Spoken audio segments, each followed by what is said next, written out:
অনেক দিন পর মজাদার একটা ভর্তা রেসিপি বানিয়ে নিলাম।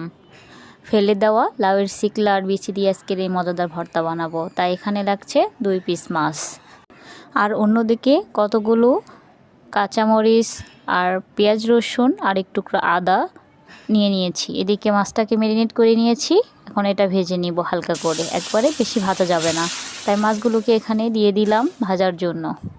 এর ফাঁকে বলতে চাই, কে কোথা থেকে আমার এই ভিডিও দেখছেন অবশ্যই কমেন্ট করবেন।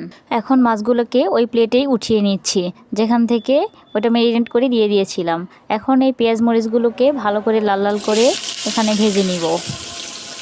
এই রমজানে খাবারের তালিকায় সবসময় শুধু মাছ গোশ না রেখে মাঝে মাঝে এরকম ভর্তা বানিয়েও খেতে পারেন, কারণ ভর্তা অনেক লোভনীয় হয়, তাই খেতেও অনেক মজা লাগে। এই যে কমপ্লিট হয়ে গেছে ভাজা, উঠিয়ে নিলাম। আর অন্যদিকে এই লাউয়ের শিকলাগুলো আর বিচিগুলোকে আবার এই কড়াইতে দিয়ে দিলাম। সেদ্ধ করার জন্য হালকা একটু পানি দিয়েছি। যতক্ষণ দেখবো যে পানিগুলো শুকিয়ে গেছে ততক্ষণ এর মধ্যে একটু ধনিয়া পাতা দিয়ে দিলাম। তো ফাইনালি এগুলো সবগুলো একসাথে দিয়ে দিলাম। এখন এগুলো শিলপাটাতে বেটে নিব। তাই প্রথমে এখানে যে মাছগুলো আছে, মাছগুলোর কাঁটাগুলোকে ভালো করে বেছে নিতে হবে। তাই আমি সুন্দর করে একটা একটা করে কাঁটাগুলো সব বেছে নিচ্ছি। এরপরে শিলপাটাতে ভালো করে এগুলো বেটে নিব। আর ভর্তা খেতে চাইলে অবশ্যই এই পাটাতে বসতে হবে, সুন্দর করে বেটে নিতে হবে। তো ফাইনালি এখানে একটু লবণ আর একটু সরিষার তেল দিয়ে ভালো করে মেখে নিচ্ছি।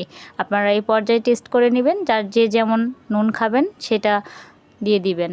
তো ফাইনালি এটা কমপ্লিট, আমি উঠিয়ে নিচ্ছি। তো দেখতেই পাচ্ছেন কেমন হয়েছে। তো আমি ফাইনালি এখন ভাতের সঙ্গে একটু খাবো যে কেমন হয়েছে। বিসমিল্লাহির রহমানির রহিম, মাশাআল্লাহ, অনেক মজা হয়েছে। তো গাইস, এই পর্যন্ত আজকের ভিডিও। আল্লাহ হাফেজ।